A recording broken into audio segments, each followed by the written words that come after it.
a lot who about Puff Daddy is. I barely do. I saw him at Soho House once, and he was a bunch of whores, and he looked shy. We were in He the does elevator. seem shy. We were in the elevator. It was me, him, some guy I was with, and he was with a bunch of whores, and he looked like ashamed. I distinctly remember that. He does have like a patina of shame, and he was never much of a rapper or a lyricist. What did he do? Why is he? He used to work for Uptown Records for this guy Andre Harrell, and I think he got fired and started Bad Boy Records, and the rest is history. And Bad Boy is responsible for all the great like 90s hip hop acts that we know and love, like Biggie and Craig Mack and Total and 112 and all that. That I'm totally listening to. They were all good. They were all really good, but Puffy was sort of like the impresario behind it. And then he really like wrung Biggie's death of all its mileage. I see. Well, it's interesting. The interesting part about it to me is that it seems like so long overdue since we've had our like Me Too reckoning. Yeah. It always seemed like the music industry was weirdly exempt from that. Possibly due to some like racial and the anxieties. Rap game especially. Yeah, like it seemed like there was definitely a lot of like rap guys who did crazy things like honorable. Run trains on 17 and 19-year-olds. Yeah. And like R. Kelly caught a lot of heat for that, obviously, but then there was never the way that there was in like Hollywood. I'll say it. Anti-Semitism was obviously like a shadowy driving factor behind the Me Too movement. There was always this streak of like, look at what these Jews are up to with our like blonde actresses or whatever. And it seemed like that never happened in music. Right. Until kind of now. For obvious kind of racist reasons. Yeah.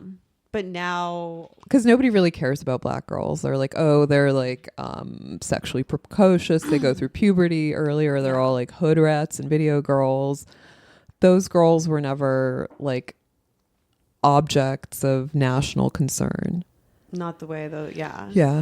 The chicks. Like not the way that like pretty white blonde actresses are. That this is true. Yeah. Where there was they're like Harvey Weinstein is this like gross, lecherous, weird eunuch Jew guy. It was like it was like an anti-Semitic caricature. Of, like, So now Puffy has a bunch of lawsuits. The last one from last year was by his like a producer and videographer called like Lil Rod Jones or something, who worked on his latest R&B album release. Okay. And accused. Did he do something bad to Cassie? Yes, that's Cassie filed. Because I like Cassie. I knew that. I was like Cassie. Okay, I remember Me and You. That I was bopping to that. Whatever, however that goes.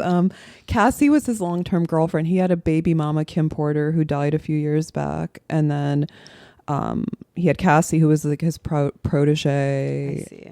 And kind of like a hip hop it girl, and she accuses him of all sorts of like rape, physical abuse, trafficking, mental anguish. He apparently like kept her under lock and key.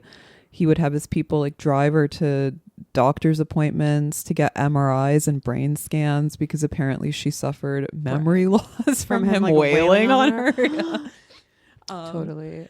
And she actually took advantage of that. Remember that law from a couple of years back that was like the adult survivors of sexual assault law that had like a statute of limitations of 1 year in New York City, and she got in right under the cutoff. No.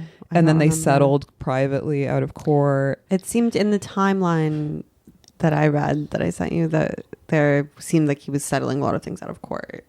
Yeah. The weird thing is like this latest lawsuit comes from one of his male associates who accuses him of like touching his like dick and balls and anus and trying to get him to sleep with like male sex workers and like all this like freaky deaky ass shit. Yeah, exactly. He would call it freak offs. Ventura is someone suing him. Cassie Ventura. That's Cassie. Yeah. Okay. It's all coming together now. Yeah. Cassie alleges years of physical, psychological, and emotional abuse. She claims Combs forced her to purchase and take illegal drugs like cocaine, ketamine, and ecstasy, that he filmed her as he forced her to participate in sex with male sex workers in multiple cities for his own voyeuristic pleasure in a practice he called freak-offs. Remember Freaknik? You probably don't. No!